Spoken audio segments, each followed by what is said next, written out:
विक्रम उस पेड़ से बेताल को उतारकर कंधे पर लाद कर लाने की कोशिश करने लगे। बेताल बार बार उनकी असावधानी का फायदा उठाकर उड़ जाता और पेड़ पर लटक जाता। नमस्कार, अपना कहानी कॉर्नर में आपका बहुत बहुत स्वागत है। मैं हूं अरुण शेखर। सिंहासन 32 पुतलियों की एक से बढ़कर एक कहानियां और राजा विक्रमादित्य कितना काबिल राजा था, इसके एक एक कला, एक एक काबिलियत की एक एक कहानी है। तो चलिए दूसरी कहानी आपको सुनाते हैं। एक दिन राजा विक्रमादित्य शिकार खेलते खेलते एक ऊंचे पहाड़ पर आए। वहां उन्होंने देखा एक साधु तपस्या कर रहा है। साधु की तपस्या में विघ्न नहीं पड़े, ये सोचकर वे उसे श्रद्धापूर्वक प्रणाम करके लौटने लगे। उनके मुड़ते ही साधु ने आवाज दी और उन्हें रुकने को कहा। विक्रमादित्य रुक गए और साधु ने उनसे प्रसन्न होकर उन्हें एक फल दिया। उसने कहा कि जो भी इस फल को खाएगा तेजस्वी और यशस्वी पुत्र प्राप्त करेगा। फल प्राप्त कर जब वे लौट रहे थे तो उनकी एक नज़र तेजी से दौड़ती महिला पर पड़ी। दौड़ते दौड़ते कुएं के पास आई और छलांग लगाने को उद्यत हुई। विक्रम ने उसे थाम लिया और इस प्रकार आत्महत्या करने का कारण जानना चाहा। महिला ने बताया कि उसकी कई लड़कियां हैं पर पुत्र एक भी नहीं है। चूंकि हर बार लड़की ही जन्म लेती है, इसलिए उसका पति उससे नाराज है और गाली गलौज मारपीट करता है। वो इस दुर्दशा से तंग होकर आत्महत्या करने जा रही थी। राजा विक्रमादित्य ने साधु वाला फल उसे दे दिया तथा आश्वासन दिया कि अगर उसका पति फल खाएगा तो इस बार उसे पुत्र ही होगा। कुछ दिन बीत गए। एक दिन एक ब्राह्मण विक्रम के पास आया और उसने वही फल उसे भेंट किया। विक्रम स्त्री की चरित्रहीनता से बहुत दुखी हुए। ब्राह्मण को विदा करने के बाद वे फल लेकर अपनी स्त्री के पत्नी के पास आए और उसे वो फल दे दिया। विक्रम की पत्नी भी चरित्रहीन थी और नगर के कोतवाल से प्रेम करती थी। उसने वो फल नगर कोतवाल को दे दिया ताकि उसके घर यशस्वी पुत्र जन्म ले। नगर कोतवाल एक वेश्या के प्रेम में पागल था। उसने वो फल उस वेश्या को दे दिया। वेश्या ने सोचा कि वेश्या का पुत्र लाख यशस्वी हो तो भी उसे सामाजिक प्रतिष्ठा नहीं प्राप्त हो सकती।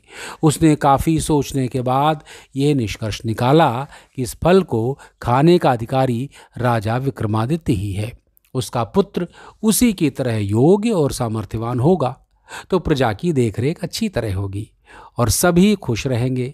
ये सोचकर उसने विक्रमादित्य को वो फल भेंट कर दिया। फल को देखकर विक्रमादित्य ठगे से रह गए। उन्होंने पड़ताल कराई तो नगर कोतवाल और रानी की अवैध संबंध का पता चला। वे इतने दुखी और खिन्न हो गए कि राज्य को ज्यों का त्यों छोड़कर वन चले गए और कठिन तपस्या करने लगे।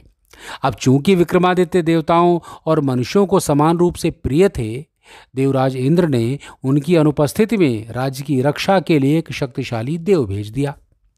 वो देव नृपविहीन राज्य की बड़ी मुस्तैदी से रक्षा तथा पहरेदारी करने लगा। कुछ दिनों के बाद विक्रमादित्य का मन अपनी प्रजा को देखने को करने लगा। जब उन्होंने अपने राज्य में प्रवेश करने की चेष्टा की तो देव सामने आ खड़ा हुआ। उसने अपनी वास्तविक पहचान देने के लिए विक्रम से युद्ध करने के लिए कहा और विक्रम ने उसे पराजित किया। पराजित देव मान गया कि उसे हराने वाले विक्रमादित्य ही हैं और उसने उन्हें बताया कि उनका एक पिछले जन्म का शत्रु यहाँ आ पहुँचा है और सिद्धि कर रहा है। वो उन्हें खत्म करने का हर संभव प्रयास करेगा। यदि विक्रम ने उसका वध कर दिया तो लंबे समय तक वे निर्विघ्न राज्य करेंगे। योगी के बारे में सब कुछ बताकर उस देव ने राजा से अनुमति ली और चला गया। विक्रम की चरित्रहीन पत्नी तब तक ग्लानि से विष खाकर मर चुकी थी। विक्रम ने आकर अपना राजपाट संभाल लिया और राज्य का सभी काम सुचारू पूर्वक चलने लगा। कुछ दिनों के बाद उनके दरबार में वो योगी आ पहुंचा। उसने विक्रम को एक ऐसा फल दिया जिसे काटने पर एक कीमती लाल निकला। पारितोषिक के बदले उसने विक्रम से उनकी सहायता की कामना की। विक्रम सहर्ष तैयार हो गया और उनके साथ चल पड़े। वे दोनों शमशान पहुंचे तो योगी ने बताया कि एक पेड़ पर बेताल लटक रहा है और एक सिद्धि के लिए उसे बेताल की आवश्यकता है। उसने विक्रम से अनुरोध किया कि वे बेताल को उतार कर उसके पास ले आएं। विक्रम उस पेड़ से बेताल को उतारकर कंधे पर लाद कर लाने की कोशिश करने लगे। बेताल बार बार उनकी असावधानी का फायदा उठाकर उड़ जाता और पेड़ पर लटक जाता। ऐसा 24 बार हुआ। हर बार बेताल रास्ते में विक्रम को एक कहानी सुनाता। 25वीं बार बेताल ने विक्रम को बताया कि जिस योगी ने उसे लाने को भेजा है वो दुष्ट और धोखेबाज है। उसकी तांत्रिक सिद्धि की आज समाप्ति है तथा आज वो विक्रम की बलि दे देगा। जब विक्रम देवी के सामने सर झुकाएगा, राजा की बलि से ही सिद्धि पूरी हो सकती है। विक्रम को तुरंत इंद्रदेव की चेतावनी याद आई। उन्होंने बेताल को धन्यवाद दिया और उसे लाद कर योगी के पास आए।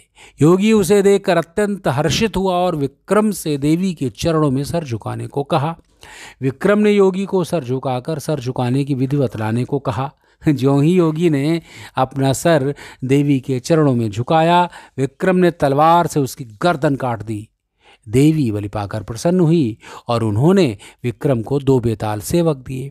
उन्होंने कहा कि स्मरण रहे, ये दोनों बेताल विक्रम की सेवा में उपस्थित ही रहेंगे। विक्रम देवी का आशीष पाकर आनंदपूर्वक वापस महल में लौट गए। तो ये थी कहानी बेताल पचीसी। तो कैसी लगी कहानी ज़रूर बताइएगा और इसके साथ ही प्लीज़ चैनल को सब्सक्राइब ज़रूर कीजिए। फिर मुलाकात होगी किसी नई कहानी के साथ। तब तक अपना ख्याल रखिए। नमस्कार।